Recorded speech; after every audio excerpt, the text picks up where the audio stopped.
livro de Mateus, capítulo 27. Aliás, 26.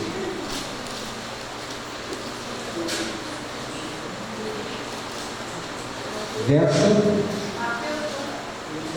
26, 36.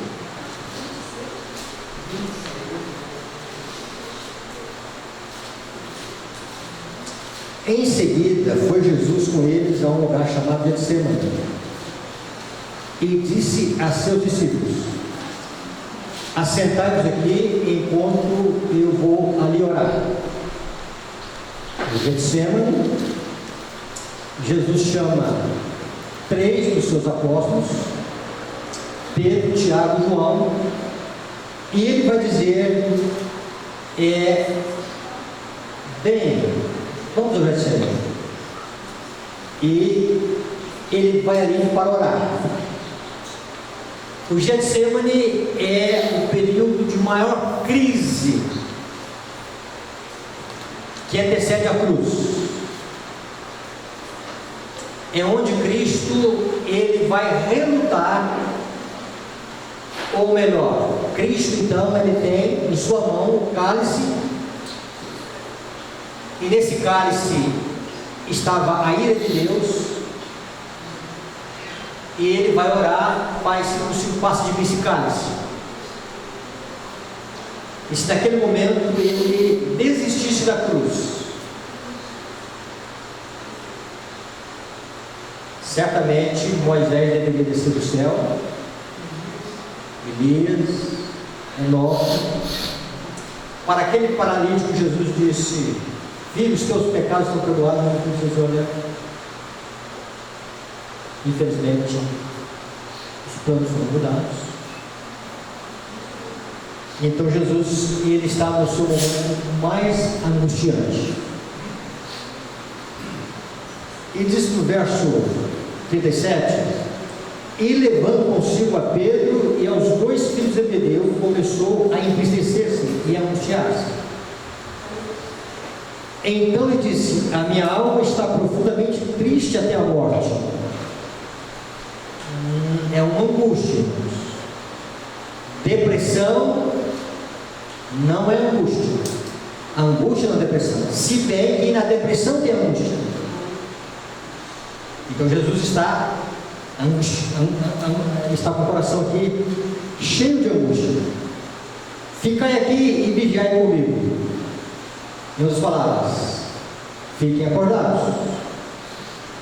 Adiantando-se um pouco, prostrou sobre o seu rosto, orando e dizendo: meu Pai, se possível, passa de mim esse cálice. Todavia, não seja como eu quero, sim como tu queres. E voltando para os seus discípulos, achou-os o quê?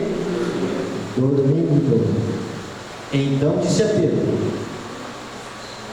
então nem uma hora pudestes vós vigiar comigo. Vigiai e orai para que não entreis em tentação. O Espírito da verdade está pronto, mas a carne é fraca. Tornando-se a retirar-se, orou de novo, dizendo: meu Pai, se não é possível passar de mim esse cálice, que eu beba, faça-se a tua vontade. E voltando, achou-os outra vez dormindo, porque os seus olhos estavam pesados. Um coma de sono. Deixando-os novamente, foi orar pela 3ª vez, repetindo as mesmas palavras. Então voltou para os discípulos e disse: ainda dormis e repousais? Eis que é chegada a hora, e o Filho do Homem está sendo entregue nas mãos dos pecadores. Levantai-vos, vamos embora. Eis que o traidor se aproxima. Termina o Getsemane. Judas vem com a turba. Judas vem com lanterna, com tochas e paus, para prender o mestre. Olha para o dom profético para dizer para nós: A experiência dos discípulos do jardim do Getsemane contém uma lição para o povo de Deus hoje. Agora, leamos, estudemos essas porções da palavra de Deus que se referem a esses últimos dias. Os irmãos creem que eu estou vivendo aqui? Sim ou não? Sim. Posso fazer uma pergunta mais enfática? É uma crença real isso ou é da boca para fora? Destacando os últimos perigos que ameaçarão o povo de Deus. Para que eu devo estudar o Getsemane? Porque lá está a experiência da igreja de Deus no final. Lá estão o quê? Os últimos períodos, últimos dias. Olha o que ela vai dizer ainda. Esses discípulos adormecidos representam a igreja dormida. Ao aproximar-se do juízo de Deus, passar o tempo de juízo dormindo, irmãos. E este é o nosso perigo, um dos perigos. Outro perigo: cairmos diante da prova. Então, uma coisa é uma obra que está sendo desenvolvida lá em cima e a gente está o quê? Dormindo. Outra coisa: algumas coisas parecem que é de gente acordada, mas não é. Algumas coisas dão a entender que tem vida espiritual, mas não tem. Então, nós vamos entender isso aqui, onde nós vamos chegar aqui. Tá? Então, os maiores perigos que nós temos: passar o juízo e nós estamos dormindo. Passou. E outro perigo: vem a prova, já comentamos um pouquinho da prova, e não temos força para resistir à prova. Jesus vai dizer: Pedro, Satanás está reclamando a sua vida para que você possa ser peneirado e a tua fé desfaleça. E o que Pedro vai dizer? Sim, tá? Todos menos eu. No que eu conheço o temperamento de Pedro, no que eu conheço de Pedro, Senhor, isso não. Se tem uma coisa eu conheço, é de Pedro. E nós pensamos na história de Pedro. Veja aqui, irmãos, essa questão. O perigo da sonolência. Quem dorme não tem percepção dos acontecimentos solenes. Na história dos apóstolos, dos 3 apóstolos, eles não testemunharam na sua profundidade até onde eles precisavam compreender a natureza do sofrimento de Cristo no jardim de Getsemane, o rosto de Cristo transpirando sangue, e o Espírito Santo diz que isso iria fortalecer a fé deles.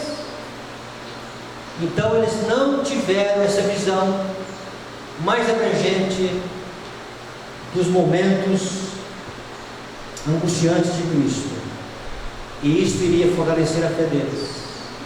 Eles iriam para o campo de prova fortalecidos. Olha a experiência que eles viram, tá?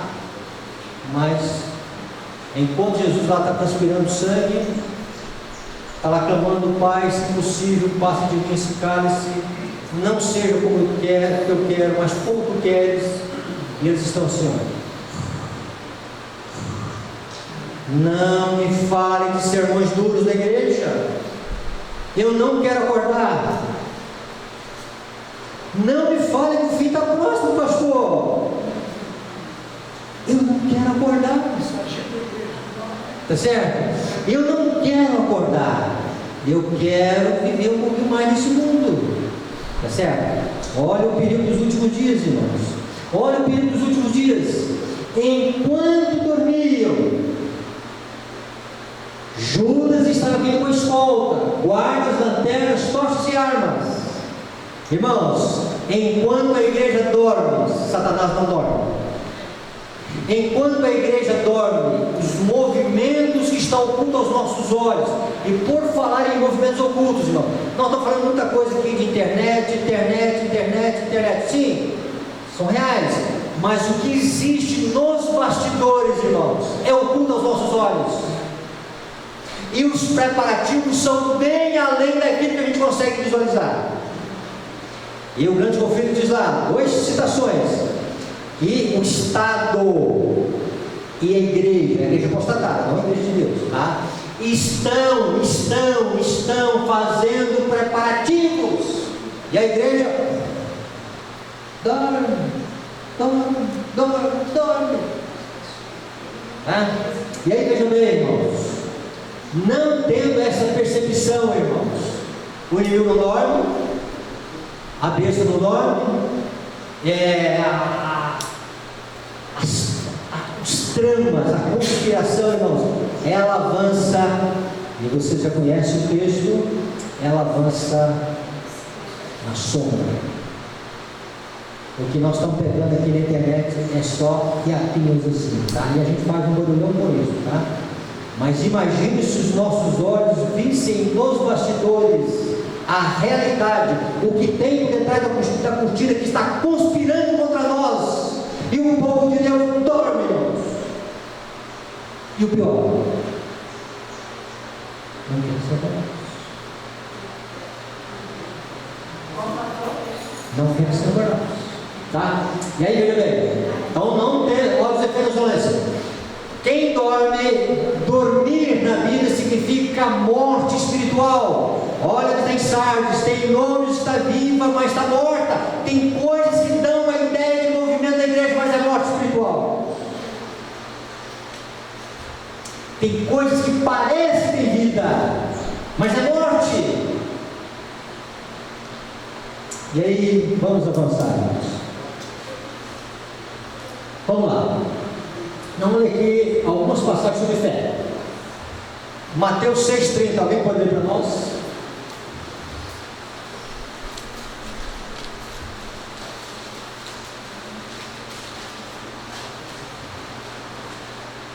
Ora, se Deus visse assim a erva do campo, seja-se a erva do campo, e hoje existe e amanhã é lançada no forno, quanto mais após os homens de pequena fé. Homens de quê? Pequena fé. Pequena fé. O que mais? Alguém pode ler para nós 8,6, Mateus?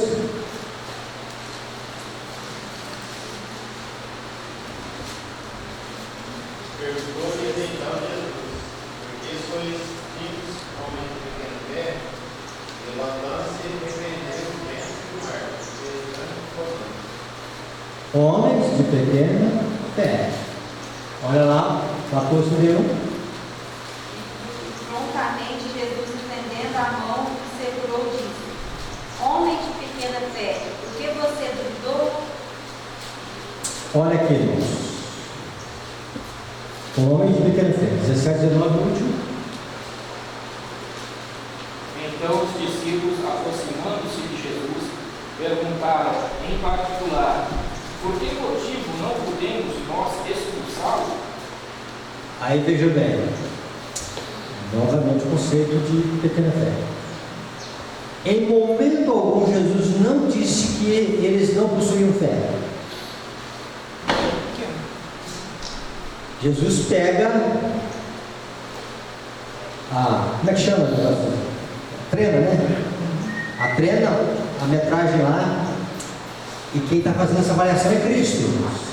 Ele tem autoridade para isso. Não é o pastor que faz isso, que o pastor não é equivocado. E ele está medindo o tamanho da fé. E ele está dizendo, olha, é uma fé pequena. Ela funciona até o dia que não tem uma crise. Até o dia que o barco não sopra os ventos fortes. Até o dia que desce alguém lá, desce do monte e tem alguém endemoniado e diz, agora tem que expulsar. E aí Jesus vai dizer no Sermão da Montanha, 6,30, que no tempo de paz nós possuímos uma pequena fé. E nós já andamos ansiosos com o comer, com o beber e o destino. E olha que são 3 preocupações básicas da vida, irmãos, tá? É que o ser humano não vive sem elas. Então Jesus diz, olha, no tempo de paz, no tempo que não falta nada, no tempo da fartura, a nossa fé já é pequena. Agora, imagine no tempo em que a subsistência for ameaçada. E aí nós vamos enfrentar a crise, irmãos, com aquilo que nós temos. Nós vamos enfrentar a crise com a fé que nós possuímos. Aí eu começo a olhar para o pregador nessa manhã assim, ora, Deus, me ajude a confiar no que o Senhor quer me ensinar a defender o Senhor. Nós estamos no tempo, irmãos, de além de aprender mansidão na unidade de Cristo, aprender a confiar no Senhor, a depender do Senhor, a exercitar fé no Senhor. Este é o tempo que Deus está dando para nós. E aí eu fico pensando, o Senhor tem que fazer um trabalho mais acentuado. O Senhor tem que colocar carburante em nossa vida. O Senhor tem que amadurecer a nossa fé. Porque nós não temos fé suficiente para enfrentar uma crise. E não ter fé para sustentar, permanecer fiel a Deus numa crise, é seguir o mesmo trajetória de queda de Pedro. Queridos irmãos, vamos avançar. Aqui para dizer. Qual vai ser a prova? Permanecer em defesa da verdade e justiça, quando a maioria nos abandona. Ferir a batalha do Senhor, quando são poucos campeões. Essa será a nossa prova.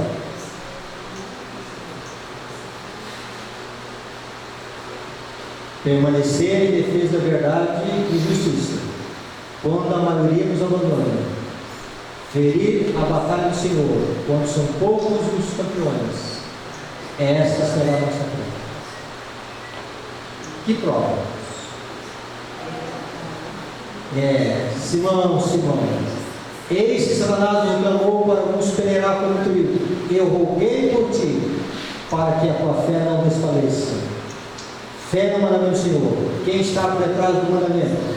Como é que é a minha relação com o Senhor? É uma relação de confiança, de relacionamento, ou uma relação somente das doutrinas do Senhor?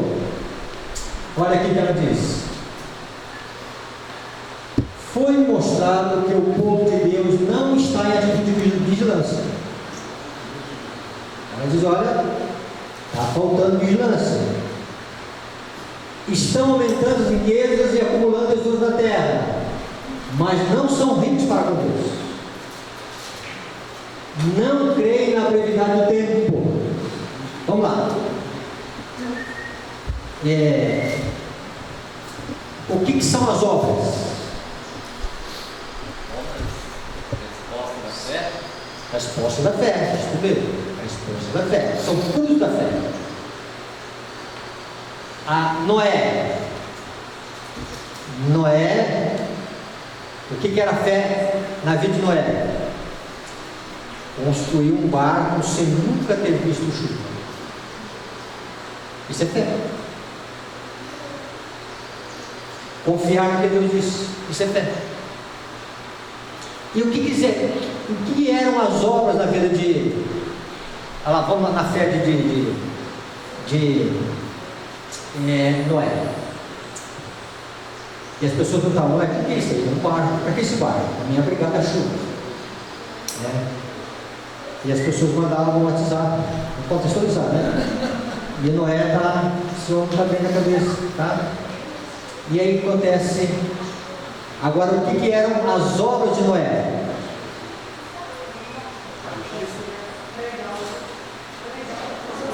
Pregar o Evangelho? Tá, pregar o Evangelho, tá ok. Construir um barco. Então, cada batida que ele dava lá, ou contratava alguém para construir o barco para ele, ele construiu sozinho, tá? Estava mostrando a fé que ele tinha. Então, as obras, elas manifestam que tipo de fé que nós temos. Então, se Noé mostrasse que tinha fé, entendeu? Mas ele ficava lá, o que você está fazendo? Eu estou com outro projeto de vida, tá? Outros projetos de vida. Mas nós não vai construir uma rua, não é para agora. Não é para agora. Percebe isso aqui, irmãos? Uma coisa é eu falar que os últimos dias chegaram. A outra coisa é eu começar a viver como se os últimos dias tivessem chegado. Uma coisa é eu chegar no sábado de manhã na igreja e cantar: breve Jesus voltará. Os sinais de um cheio de gozo. A outra coisa é durante a semana eu viver como se Jesus voltasse daqui a um século. E aí, veja bem, suas obras mostram o caráter de sua fé e testificam àqueles que o cercam de que a vida de Jesus não deve morrer nessa geração. Então, as minhas obras, as minhas atitudes estão dizendo o seguinte: como eu creio na volta de Cristo. Não é só o que eu falo, mas os meus obras.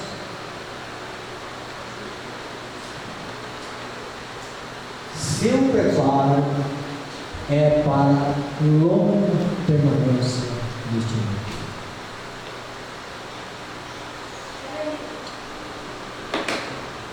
Vocês conhecem o contexto? O contexto é de Mateus 24. Mateus 24 apresenta para nós sinais da volta de Cristo. E depois que apresenta o sinal da volta de Cristo, Jesus vai introduzir uma parábola viva, ou uma comparação da figueira. Quando os seus ramos se renovam, sabeis o que? Está próximo. Mas tem uma outra expressão junto que está próximo. Está às portas. E aí Jesus vai descrever uma série de coisas do mundo antediluviano. E ele vai dizer: olha, o dia e a hora ninguém sabe. E de vez em quando aparece na internet dizendo que está querendo achar o teu ano na volta de Cristo, tá? Isso foi verdade. Mas foi dado para o ser humano a percepção espiritual.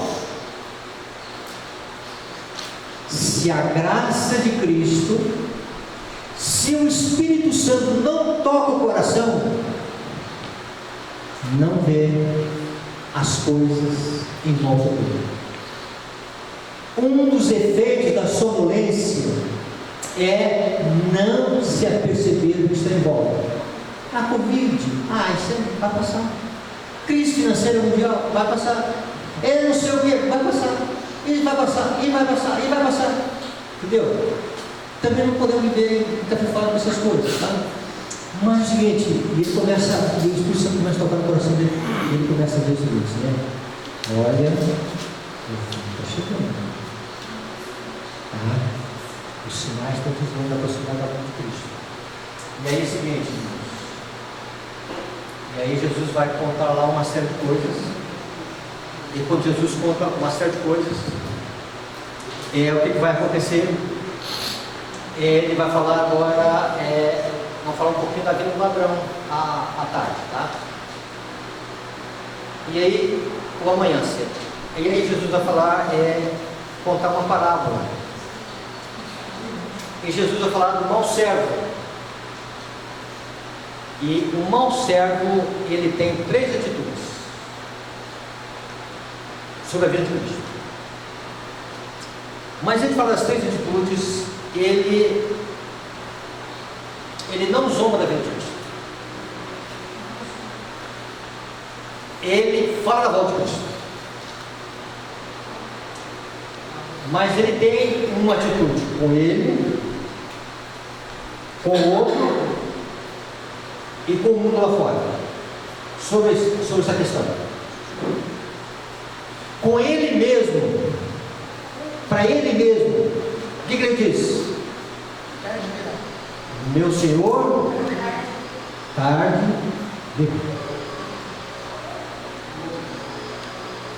com os seus companheiros, os seus conservos. O que ele faz? Espanca. Esse negócio da vida de Cristo? Não é para agora não. Isso é coisa suja. Não é para agora. Com o mundo lá fora, ele come e bebe com os ébrios. Irmãos, uma certa feita eu estava num restaurante, vim de Mariana, e parei num restaurante, e desceu um ônibus de gente, e desceu um senhor e sentou do meu lado, e o homem colocou uma garrafa de cerveja. O problema não é colocar uma garrafa de cerveja, mas parecia que a gente estava bêbado antes. Olha, eu não consegui almoçar, eu fui me atacando, me agredindo, embriagado. O que significa comer e beber com os ébrios? Ele participa do mundo, o mesmo pensamento que o mundo tem de igual matéria.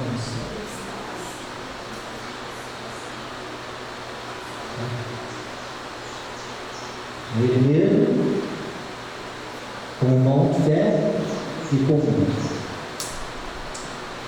Jesus quer despertar o seu povo. Esse é o modo de vida. E uma das coisas que me tocou nesses últimos dias, eu tenho que começar a viver como se o fim estivesse próximo. Cada um tem a sua esfera de trabalho, cada um tem a sua vida de família. Comece a falar com Deus. O que Deus quer fazer na nossa vida. A última coisa,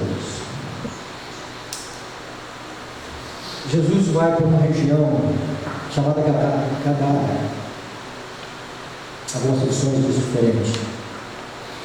Alguns evangelistas dizem ali um demoniado, outros evangelistas dizem 2 demoniados. E Jesus vai curar 2 homens que andavam nus, moravam em sepulturas, rompiam os orelhões, viviam gritando como animais selvagens, possessão. E eles chegam até Cristo e no momento de lucidez, eles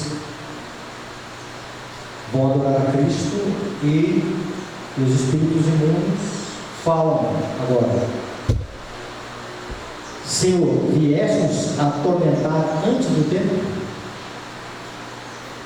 O tempo do tormento dos demônios é o milênio. Por quê?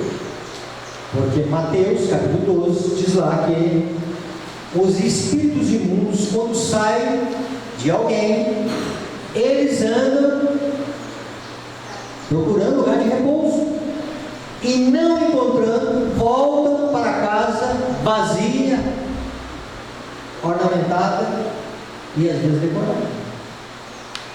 Não existe coração vazio. Não existe placas no coração dizendo assim: aluga-se, está faltando morador. Ou é um ou é outro.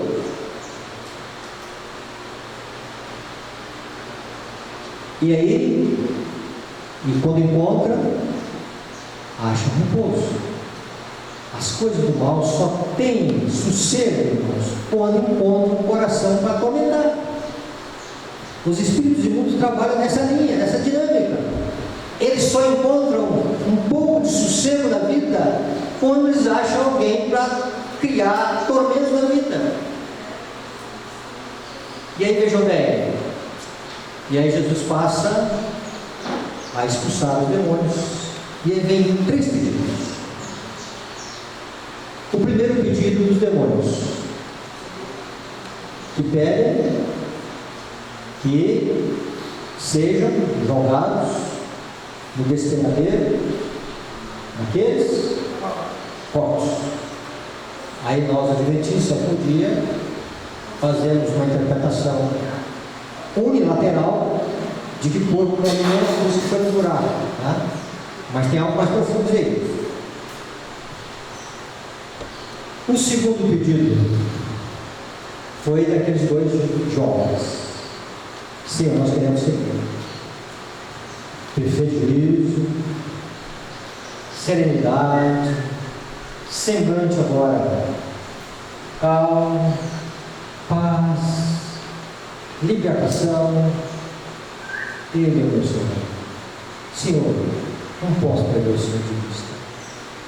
Aí Jesus fez? Não. Vai para casa e conta para Deus. Não siga. Aí vem o terceiro pedido. Diz para Deus: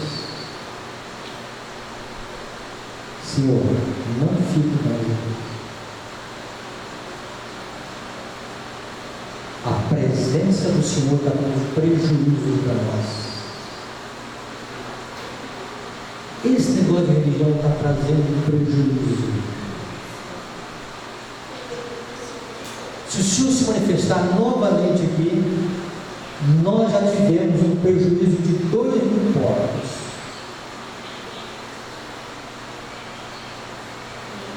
E isso em dinheiro, meu Deus. E se fizermos uma cotação do preço do porco vivo, é dinheiro. 2.000 porcos.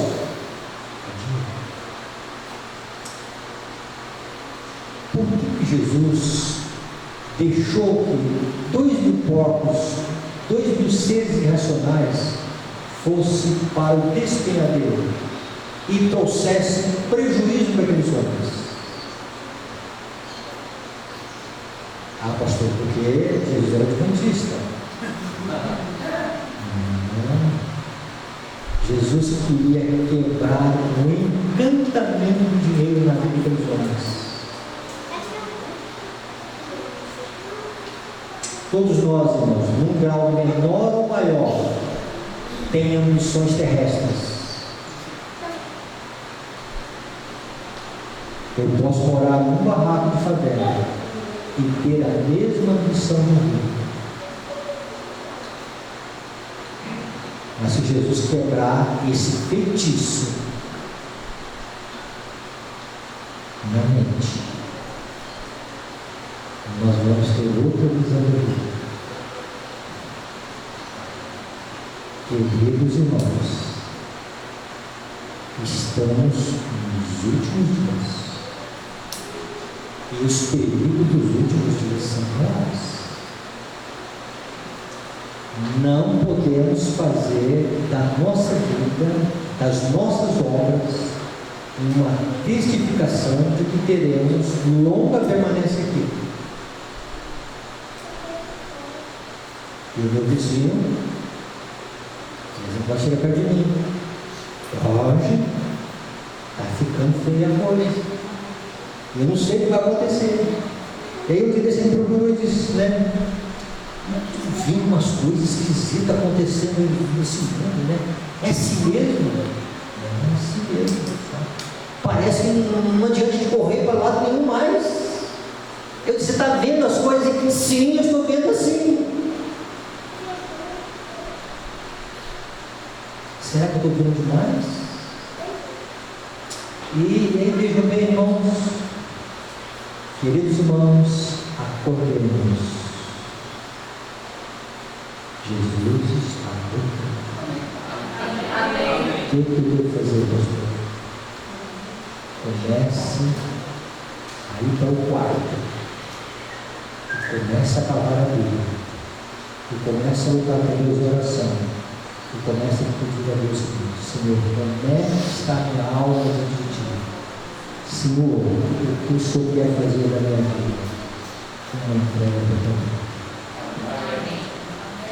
Queridos irmãos, muito em breve, no nome de Jesus. Amém. A última coisa: a volta de Cristo não pode ser olhada como um evento. Isso. Eu tenho que olhar no evento a pessoa do evento. Se a pessoa do evento é o que eu amo, é que eu quero ver no céu, irmãos, é outro sentido. Se eu quero um mundo na volta de Cristo de paz, eternidade, é um lado, tá? Para muitos que estão dizendo essa Bíblia, que o Senhor logo vem, se Jesus não estivesse no céu, não faria falta para eles. Fala um pouco de Cristo. E quando falam, só falam das doutrinas de Cristo, mas não falam da pessoa de Cristo. Precisamos amar a Jesus. Amém. Precisamos de um profundo amor a Jesus. Precisamos querer Jesus voltando, a pessoa de Cristo, ansiar para a pessoa dele, querer a pessoa de Cristo. E quanto mais nós tivermos querendo Jesus, esse mundo aqui, irmãos, vai ser refundo só, sucata. Cristo está voltando. Oremos. E que vigiemos. E que sejamos um povo da Bíblia aberta. E que sejamos um povo da prudência. E que sejamos um povo do joelho dobrado. E da comunhão com Deus. E do entendimento com a voz de Deus. E pedindo a Deus o que falta no coração. Que Deus abençoe.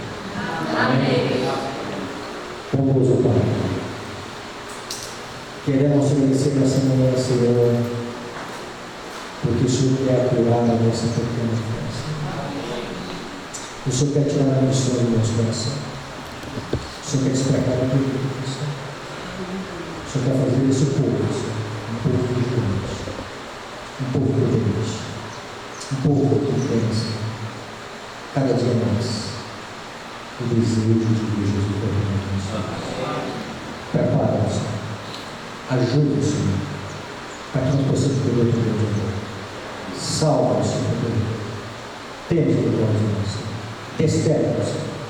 Quebra de nós qualquer encantamento desse mundo, Senhor. Pai, nós queremos a tua presença em nosso coração, Senhor. Em Cristo.